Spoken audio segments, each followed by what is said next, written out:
날마다 하나님의 말씀을 가까이 하는 모든 성도분들에게 하나님의 은혜와 사랑이 함께하기를 주님의 이름으로 축원합니다. 오늘 우리에게 주시는 하나님의 말씀은 로마서 9장 30절에서 33절까지의 말씀입니다. 그런즉 우리가 무슨 말을 하리요?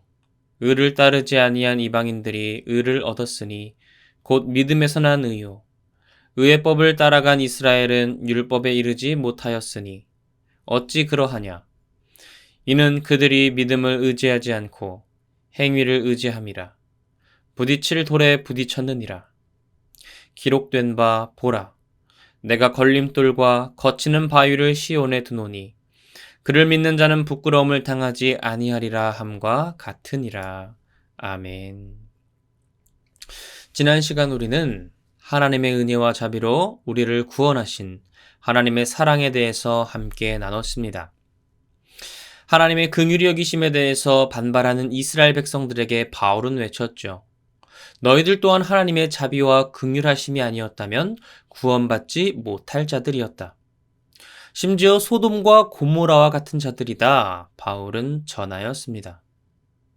하지만 그 이스라엘 백성들 안에 남은 자들은 허락하시고 그들을 통해 하나님은 이스라엘을 소돔과 고모라처럼 심판하지 않으시고 그 안에서 구원의 역사를 이어나가셨다고 함께 나눴죠.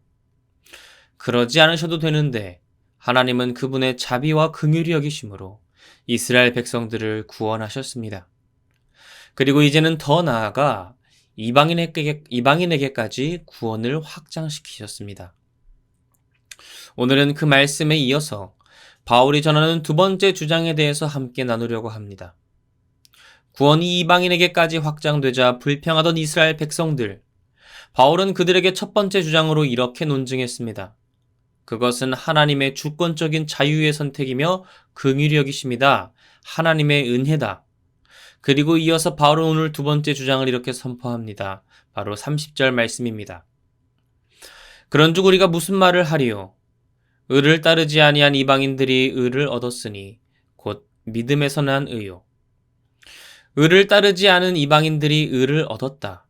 그리고 그것은 믿음에서 난 의로움이라고 전합니다. 유대인들이 생각하기에 이 말씀은 전혀 이해가 되지 않는 말씀입니다. 사람이 의로움을 얻기 위해서는 자신이 의로운 행위를 해야 합니다. 하나님이 주신 율법을 철저히 지킴으로 말미암아 의롭게 됩니다. 그런데 바울은 말씀을 통해 이야기하는 것이죠. 의를 따르지 않았던 하나님이 주신 율법을 알지도 못했던 그 이방인들이 오늘 의로움을 얻었다. 그런데 어떻게 그것이 가능했느냐? 그것은 바로 믿음에서 난 의로움이다라는 것이죠. 유대인들이 살아오면서 가장 중요하게 생각한 진리는 바로 율법입니다. 하나님이 자신들에게 주신 율법을 지켰느냐, 안 지켰느냐가 곧 의롭게 되느냐, 안 되느냐를 결정합니다. 그런데 바울은 하나님의 구원은 유대인의 율법에 의해서 나온 것이 아니라고 이방인의 믿음에서 오히려 나오게 되었다고 전하는 것입니다. 이어서 31절 말씀입니다. 의의 법을 따라간 이스라엘은 율법에 이르지 못하였으니 바울은 더 나아가서 이스라엘 자손들의 자존심에 금이 갈 수 있는 말을 합니다.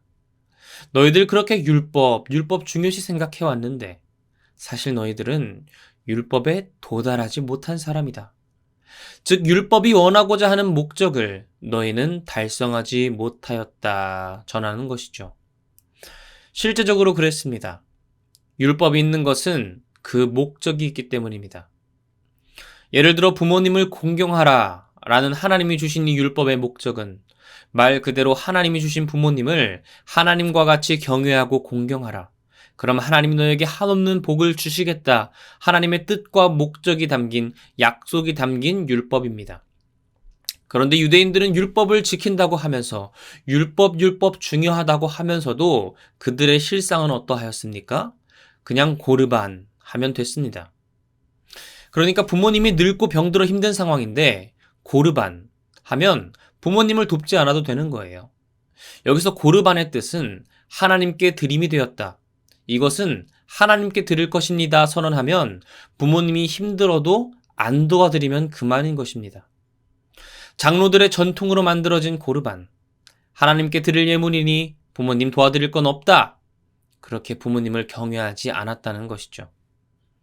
이것은 결국 유대인들이 율법 말로는 하였지만 결국 율법 속에 담겨 있는 하나님의 그 정신과 목적은 달성하지 못한 채 단지 빈 껍데기만 율법으로 가지고 있었던 유대인들인 것입니다. 또 다른 예를 한번 생각해 볼까요? 하나님의 율법에 따라 이스라엘 백성들은 1년에 한 번은 꼭 예루살렘 성전으로 와야 했습니다. 그리고 자신들이 준비해온 제물, 흠이 없는 양과 염소로 하나님께 제사를 드려야 했는데요. 그곳에선 제사장들은 백성들이 가지고 온 제물에 흠집이 있나 없나 확인해야 했고, 다리를 저는 것이다, 부족한 것으로 하나님께 드리지 못하도록 점검하는 역할을 했습니다. 그런데 이 제사장들이 성전 앞에서 제물을 파는, 동물들을 파는 사람들과 뇌물을 받고 서로 사기를 치는 겁니다. 흠이 없는 제물을 그냥 흠이 없다고 트집을 잡아서 멀리서 온 사람들이 주변에서 제물을 구할 수 없으니 그 성전 앞에서 완전히 바가지에 바가지를 씌운 가격으로 울며 겨자 먹기로 그것을 사야 했던 것이죠. 그렇게 번 돈은 다시 제사장들에게 뇌물로 들어갔습니다. 그래서 예수님은 예루살렘 성전에 들어오셔서 먼저 채찍을 만들어 그들의 탁자를 부수시고 분노하시며 너희가 기도하는 아버지의 집을 강도의 소굴로 만들었다 분노하셨던 겁니다. 겉으로 보기에 유대인은 율법을 지키는 것 같습니다. 하나님께 매년 번제를 드립니다. 흠이 있는 제물을 걸러냅니다. 그런데 그 실상은 하나님이 율법을 주신 목적에 도달하지 못했던 이스라엘 백성들의 모습인 것이죠. 이러한 모습들을 보고 바울은 전하는 겁니다. 너희 유대인들아, 율법을 통해 이루어진다고 생각하는데 너희들은 사실 율법에 이르지 못한 자들이다. 하나님이 율법을 주신 목적을 달성하지 않고 형식적으로 율법의 빈 껍데기만 지키는 척만 하는 자들아, 바울은 전하는 것이죠.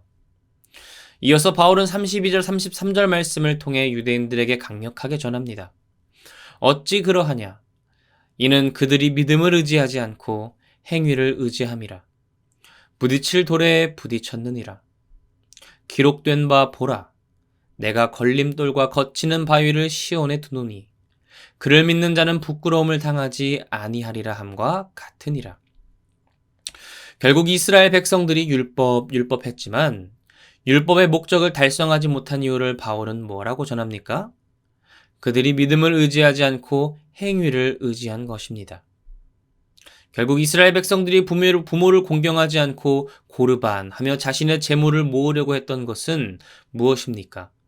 하나님을 믿지 못하는 겁니다. 부모님을 공경하면 하늘의 복으로 채워주시겠다는 하나님을 믿지 못하고 자신의 재물 쌓기에만 바빴던 것이죠. 제사장들이 성전 앞에서 재물을 트집 잡고 강도의 소굴로 만든 것은 무엇입니까? 하나님의 일을 할 때 하나님이 나의 소유 채워주신다는 믿음 저버리고 부정한 방법으로 착복하고 부유하게 떵떵거리며 살려고 했던 제사장들의 욕심입니다. 모두 하나님을 믿지 못하고 그들의 행위를 의지한 결과물인 것이죠. 그렇게 믿음을 저버리고 자신의 능력과 행동을 믿었던 이스라엘 백성들의 최후는 무엇입니까? 바로 걸림돌과 거치는 바위의 부끄러움을 당하게 된 것입니다. 33절 말씀에 나오는 걸림돌과 거치는 바위, 이것은 바로 예수 그리스도를 상징합니다. 그들을 구원하기 위해 이 땅 가운데 하나님이 찾아오셨는데 유대인들은 자신들의 욕심으로 말미암아 그 하나님을 십자가에 못 박았다는 것이죠. 자신들이 그렇게 믿고 있던 하나님, 자신들이 그토록 좋아하는 아브라함과 율법을 맺으신 하나님, 언약을 맺으신 하나님, 그리고 그들에게 직접 율법을 주신 그 하나님이 친히 인간이 되어 이 땅에 찾아오셨는데 유대인들은 그것을 알지 못하고 그 예루살렘에 초석되신 예수님을 십자가에 못 박아 죽였습니다. 왜 그렇습니까? 그들의 삶 가운데 믿음이 아니라 자신의 의, 행동, 재물을 믿는 믿음이 있었기 때문이죠. 사랑하는 성도 여러분, 오늘 말씀을 통해 오늘 우리를 되돌아보기 원합니다. 어리석은 유대인들, 이스라엘 백성들이라고 생각되지만 조용히 나 자신을 묵상해 보면 내 안에 그 유대인의 모습이 있습니다. 하나님의 눈으로 자세히 보면 내 안에, 그리고 우리 화평교회, 더 나아가 이 한국교회 안에 이스라엘 백성과 같은 어리석은 모습이 있다는 것이죠.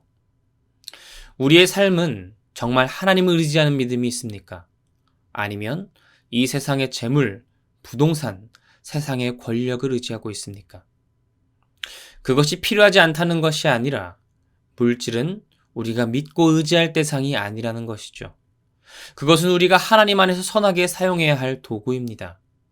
그런데 그 물질이 도구가 목적이 되고 의지의 대상이 되는 순간, 믿음의 대상이 되는 순간 유대인들이 겪었던 불행과 아픔이 찾아오는 것입니다.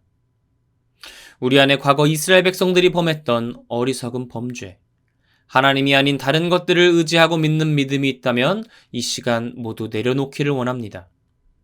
그리고 하나님 안에서 하나님만을 오로지 신뢰하고 믿음으로 나아갈 때 하나님의 큰 위로와 은혜가, 하나님의 공급하심이 우리 삶 가운데 가득할 줄로 믿습니다. 그렇게 참된 믿음의 의로 하나님 앞에 복된 삶을 살아가는 저와 여러분이 되기를 주님의 이름으로 축원합니다. 시간 함께 기도하기 원합니다. 할렐루야. 은혜와 사랑이 많으신 하나님, 오늘도 복된 새 하루를 허락하시고 은혜 가운데 주님의 말씀으로 이 하루를 시작하게 하시니 감사드립니다. 하나님, 로마서를 통해 바울이 전하고자 했던 그 복음, 그리고 그 복음을 거부했던 이스라엘 백성들의 모습을 반면교사 삼아 우리가 하나님 앞에 올바른 믿음을 가지기 원합니다.